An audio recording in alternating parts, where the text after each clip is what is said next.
नमस्कार, आप देख रहे हैं 4 PM गुजरात और मैं हूं आपके साथ प्रगति ठाकुर। आसाराम बापू, जिन्हें स्वयंभू संत के रूप में जाना जाता है, उनको गुजरात हाई कोर्ट ने हाल ही में बड़ी राहत दी। कोर्ट ने उनकी अस्थायी जमानत की अवधि को 1 महीने के लिए और बढ़ा दिया है। बता दें कि यह फैसला मेडिकल आधार पर लिया गया है, क्योंकि आसाराम की उम्र 86 वर्ष है और वो कई गंभीर स्वास्थ्य समस्याओं से जूझ रहे हैं। हालांकि कोर्ट ने ये भी स्पष्ट किया है कि ये जमानत का अंतिम विस्तार होगा।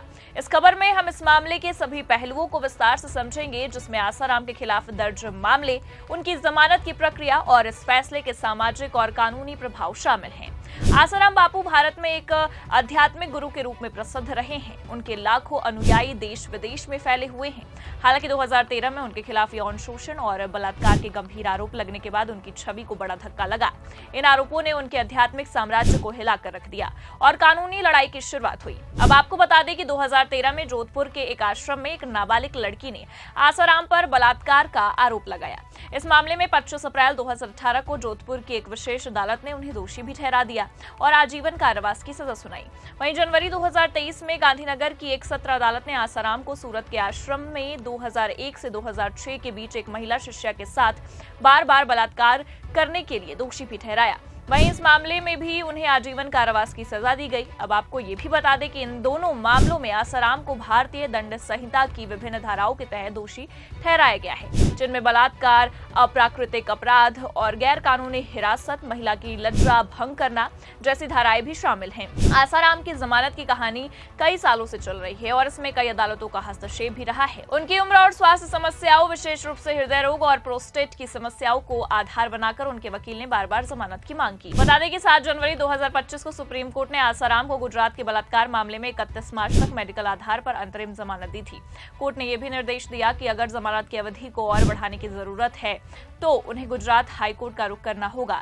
इस दौरान आसाराम को जोधपुर सेंट्रल जेल से भगत की कोठी में बने आरोग्य चिकित्सा केंद्र में भर्ती भी किया गया, जहां उनका आयुर्वेदिक और नेचुरोपैथी उपचार भी चल रहा था। 31 मार्च को सुप्रीम कोर्ट की जमानत अवधि समाप्त होने से पहले आसाराम ने गुजरात हाईकोर्ट में 6 महीने की अस्थायी जमानत के लिए याचिका दायर की। इस याचिका पर सुनवाई के दौरान जस्टिस इलेश वोरा और जस्टिस संदीप एन भट्ट की खंडपीठ में मतभेद भी हो गया। जस्टिस भट्ट ने जमानत देने से इनकार किया। उनका कहना था कि आसाराम ने पहले दी गई जमानत का सही से उपयोग नहीं किया और डॉक्टरों की सलाह का पालन नहीं किया। वहीं जस्टिस वोरा ने जमानत देने के पक्ष में अपनी राय दी। इस मतभेद के कारण मामला तीसरे जज जस्टिस AS सुपहिया के पास भेजा गया। जस्टिस सुपहिया ने 28 मार्च 2025 को आसाराम को 3 महीने की अस्थायी जमानत दी, जो 30 जून 2025 तक वैध थी। कोर्ट ने माना कि 86 वर्षीय आसाराम को उनकी उम्र और स्वास्थ्य समस्याओं के कारण इलाज का अधिकार है। अब आपको बता दें कि 30 जून को जमानत की अवधि समाप्त होने से पहले आसाराम के वकीलों ने फिर से गुजरात हाई कोर्ट में जमानत विस्तार की मांग की। 27 जून 2025 को कोर्ट ने उनकी अस्थायी जमानत को 7 जुलाई तक बढ़ा दिया, ताकि उनके वकील याचिका से संबंधित दस्तावेज जमा कर सके। 3 जुलाई 2025 को गुजरात हाई कोर्ट की खंडपीठ, जिसमें जस्टिस इलेश वोरा और जस्टिस PM रावल भी शामिल थे, उन्होंने आसाराम की अस्थायी जमानत को 1 महीने के लिए और बढ़ाने का फैसला किया। आसाराम के वकील ने 3 महीने के विस्तार की मांग की थी, लेकिन कोर्ट ने स्पष्ट किया कि यह अंतिम विस्तार होगा और इसे सिर्फ 1 महीने के लिए बढ़ाया जाएगा। कोर्ट ने यह फैसला आसाराम की उम्र और स्वास्थ्य स्थिति को ध्यान में रखते हुए लिया। आसाराम के वकीलों ने बार-बार उनकी उम्र और स्वास्थ्य समस्याओं को जमानत का आधार बनाया है। मेडिकल रिपोर्ट्स के अनुसार आसाराम को निम्नलिखित स्वास्थ्य समस्याएं हैं। आसाराम को पहले हार्ट अटैक हो चुका है और वो हार्ट ब्लॉकेज की समस्या से जूझ रहे हैं। उनकी उम्र के कारण प्रोस्टेट से संबंधित गंभीर समस्याएं भी हैं, जिसको लेकर डॉक्टरों ने उन्हें पंचकर्म थेरेपी और अन्य आयुर्वेदिक उपचार की सलाह दी है, जो 90 दिनों का कोर्स है। आसाराम के वकील ने कोर्ट में तर्क दिया है कि उनकी उम्र और गंभीर स्वास्थ्य समस्याओं के कारण उन्हें जेल के बाहर बेहतर इलाज की जरूरत है। हालांकि अभियोजन पक्ष ने इस बात पर जोर दिया कि आसाराम ने पहले दी गई जमानत का सही से उपयोग नहीं किया और कई बार डॉक्टरों की सलाह का पालन भी नहीं किया।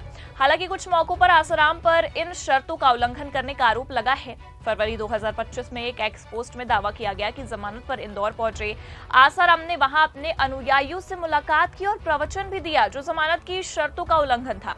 ये जानकारी पुष्ट नहीं है, लेकिन इसने उनके जमानत के उपयोग पर सवाल उठाए हैं। आसाराम के मामले ने समाज और कानून दोनों स्तरों पर गहरे प्रभाव भी डाले हैं। उनके अनुयायी उन्हें एक आध्यात्मिक गुरु मानते हैं और दावा करते हैं कि उनके खिलाफ साजिश रची गई है। दूसरी ओर पीड़ितों और उनके समर्थकों का कहना है कि आसाराम ने अपनी शक्ति और प्रभाव का दुरुपयोग किया है। आसाराम के खिलाफ मामला दर्ज करने वाली पीड़िताओं और उनके परिवारों ने भारी दबाव का सामना किया। एक पोस्ट के अनुसार जोधपुर मामले में पीड़िता के परिवार को 400 करोड़ रुपए तक की रिश्वत की पेशकश की गई थी ताकि वे मामले को वापस ले लें, लेकिन परिवार ने इस पेशकश को ठुकरा दिया और न्याय के लिए लड़ाई लड़ी। ये दर्शाता है कि पीड़ितों के लिए ये मामला केवल कानूनी नहीं बल्कि सामाजिक और भावनात्मक भी है। कानूनी दृष्टिकोण से आसाराम का मामला ये सवाल भी उठाता है कि क्या गंभीर अपराधों में दोषी ठहराए गए व्यक्तियों को मेडिकल आधार पर बार बार जमानत दी जानी चाहिए। गुजरात हाईकोर्ट ने अपने नवीनतम फैसले में ये स्पष्ट किया कि ये जमानत का अंतिम विस्तार होगा, जिससे संकेत मिलता है कि कोर्ट इस प्रक्रिया को अनिश्चित काल तक नहीं चलने देगा।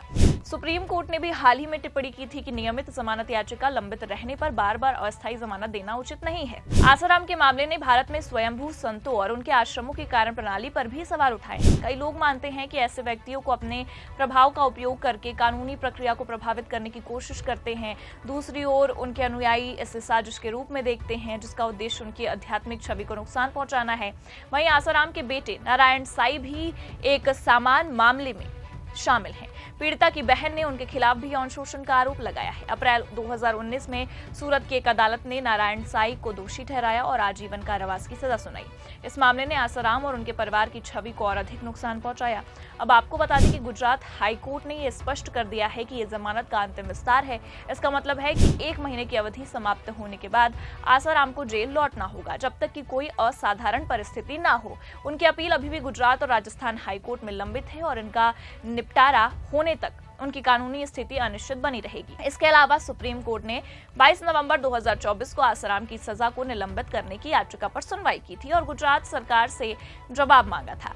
इस मामले की अगली सुनवाई 13 दिसंबर 2025 को होनी है, लेकिन कोर्ट ने स्पष्ट किया है कि वो केवल मेडिकल आधार पर विचार करेगा। आसाराम बापू का मामला भारत की कानूनी और सामाजिक व्यवस्था के लिए एक गंभीर चुनौती है। फिलहाल के लिए इस खबर में इतना ही। ऐसे ही तमाम बड़ी और राजनीतिक खबरों के लिए आप बने रहिए 4 PM गुजरात के साथ। नमस्कार।